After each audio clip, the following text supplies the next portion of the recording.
శ్రీ వాసవి కన్యకాదేవి పురాణం 4వ భాగం 28/4/26. ఆది పరాశక్తి మహత్వం. పూర్వం మదగర్వితుడైన రాక్షసులు దేవతల యుద్ధం చేశారు. పరాశక్తి కరుణా కటాక్ష దేశ ప్రభావంతో దేవతలు జయించారు. ఓడిపోయిన దానవులు స్వర్గమధ్య లోకాలు పాతాళానికి పారిపోరు. విజయ గర్వంతో వెర్రవీగిన దేవత మోహవసులై తమ పరాక్రమాలు అభివర్ణించుకొని పరాశక్తి ప్రభావాన్ని విస్మరించి పాలనా లయాలను కూడా తామే కర్తలమని తమకున్న మహామహిమాన్వితులైన వారు ఎవరు వేరే తనకంటే గొప్పవారు లేరని ప్రగల్భాలు. పరాశక్తి వారి గర్వాన్ని తొలగి వారిని కరుణించాలనే సంకల్పం ఆ దేవతలము తేజోమయమైన యక్షరూపంలో ప్రత్యక్షమయ్యి కోటి చంద్రుడు ఒక్కసారి ఉదయించిన విలసిల్లే చల్లని కరుణా కటాక్షమాలిక విన్యాసంతో కోటి సూర్యుల మహా తేజంతో కోటి మెరుపు తీగల ప్రకాశాన్ని సమానమైన వెలుగుతో ప్రకాశిస్తున్న ఒక అపూర్వ మహా తేజపుంజాన్ని తమ ఎదుట తిలకించి దేవత ఆశ్చర్యచకితులు. అందరూ ఒక చోట చేరి దాని తత్వాన్ని గురించి విచారణ చేశారు. చివరకు ఆ యక్షశక్తిని సమీపించి అది ఏమిటి ఆ యక్షశక్తిని ప్రశ్నించడం యుక్తమని నిర్ణయించారు. సర్వేశ్వరుడైన ఇంద్రుడు అగ్నిని పిలిచి, అగ్ని మాకు ముఖస్థానంలో ఉంటావు, నువ్వే కనుక పోయి ఆ అద్భుత ప్రకాశ తత్వాన్ని తెలుసుకురా.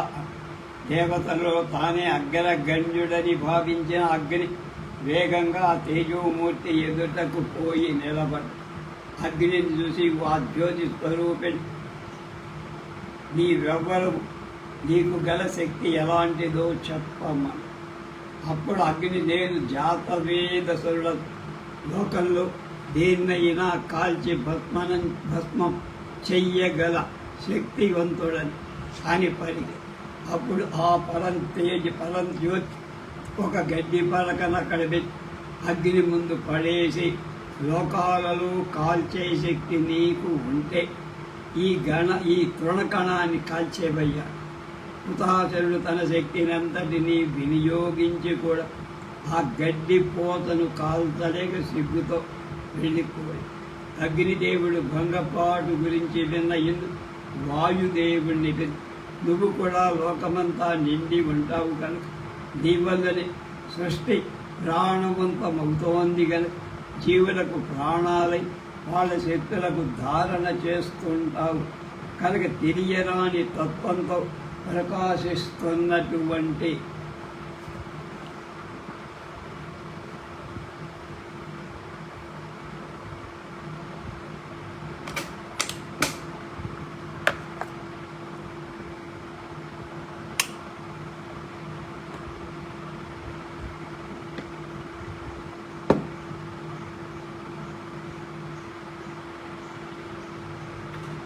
ఆ మహా తేజస్సు యొక్క సత్యాన్ని తెలుసుకోవటానికి నువ్వే సమర్థం, వెళ్ళి కనుక్కురా అన్న.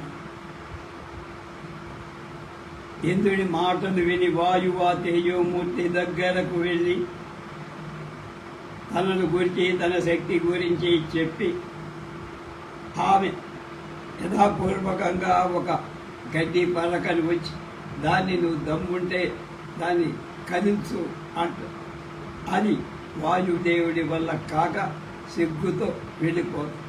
చివరికి ఇంద్రుడే ఆ యక్షను చూడబోయడానికి వచ్చింది. కానీ యక్ష రూపం అతనికి కనపడాల. ఇదే కేనోపనిషత్తులో మొదలు.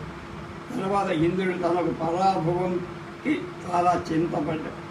జరిగిన అద్భుత కృత్యాన్ని పరాశక్తి లీలా విలాసమని గ్రహించి జ్యోతి తత్వాన్ని మనసారా శరణు వేయ. అప్పుడు ఆ ఆకాశం నుండి ఇంద్ర మాయా బీజాన్ని జపి అని అశరీరవాణి వినిపించి ఇంద్రుడు సుదీర్ఘకాలం మాయా బీజ జపధ్యానంలో నిమగ్నుడు. చివరకు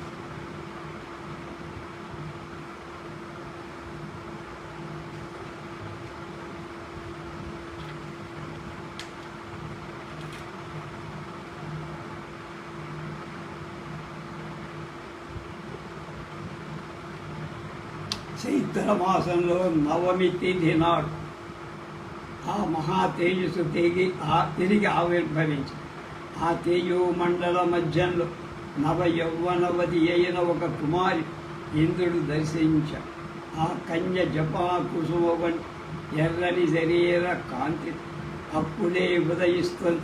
కోటి సూర్య ప్రకాశం బాలచంద్రుడి శిరోమకుటంపై ఆభూషణంగా అలరారుతుండ పాశాంకుశ వరద అభయముద్రడు దాల్చి చతుర్భుజాలతో సర్వాధిక సుందరి అయి భక్తజన కల్ప వల్లియై సర్వాలంకార శోభితయై త్రినేత్రయై భువనేశ్వర్యై దర్శనమిచ్చి మూడు కళ్ళలో ఉన్న ఆ ముగ్గురమ్మల మూల పుటమ్మ చూసిన ఇంద్రుడు సహస్ర నేత్రాల నుండి ఆనందాస్పృవుడు జారుగా అప్పుడు అతడు తన జగదీశ్వరీ పాదపద్మాలు సాష్టాంగ దండ ప్రణామాలు ఆచరించి ఓ శోభనమూర్తి, నీ తత్వమేమితో చెప్పు అన్నాడు. ఆదిశక్తి తత్వ దర్శనం.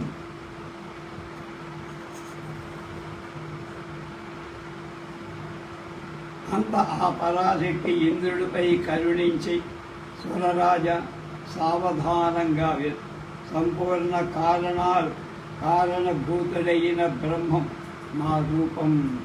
అది సర్వసాక్షి నిరామయ. సమస్త వేదాలు ఏ పదాన్ని చెబుతాయో, సమస్త తాపసులకు ఏది ధ్యేయము, దేన్ని పొందాలని అభిలాషతో యోగులు మహర్షి గణాలు బ్రహ్మచర్యాలు కఠిన ఆచరణాలు పాలిస్తున్నారు. ఆ అభీప్సిత పదాన్ని సంక్షిప్తంగా చెబుతా విను. ఓం అనే ఈ ఏకాక్షరం నిత్య బ్రహ్మం.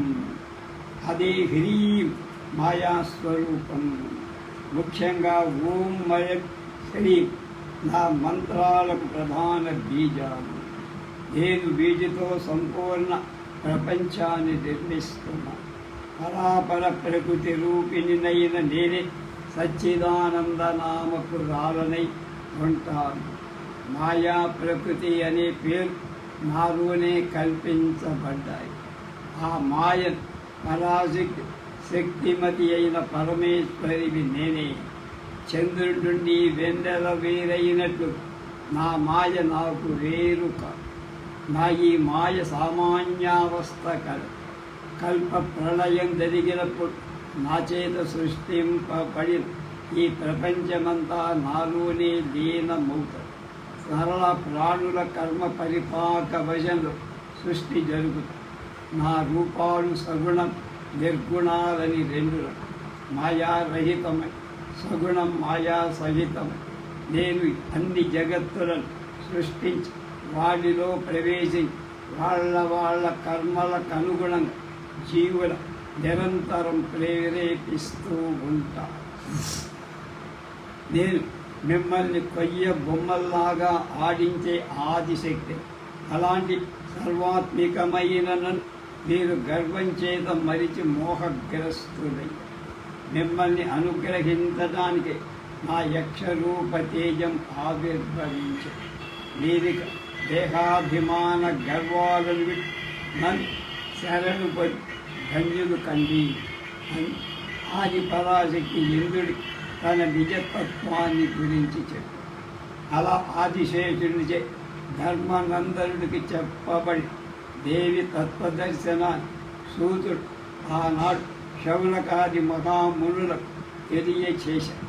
ఆ పరమ పవిత్ర విషయాలని మీకిప్పుడు నేను చెప్పాను అని సాలంకాయన మౌని మణిగుప్తాదులకు ఎరుకపరిచి, నాయనలారా నీకొక విశిష్ట విషయం చెబుతున్నా. యక్షగణాధిపతి అయిన కుబేరుడు అంశారూపులై విరాజులకు కుబేర అంశజుల పేరొందిన నీ వంశీయులు ఆది నుండి పరాశక్తికి ప్రియ భక్తులు. పరాశక్తి ఇంద్రాది దేవతలు తేజోమయమై యక్ష రూపంలో ప్రత్యక్షమైన విషయం దేవి భాగవతంలో సుస్పష్టం కనుక ఈ ఉదంతం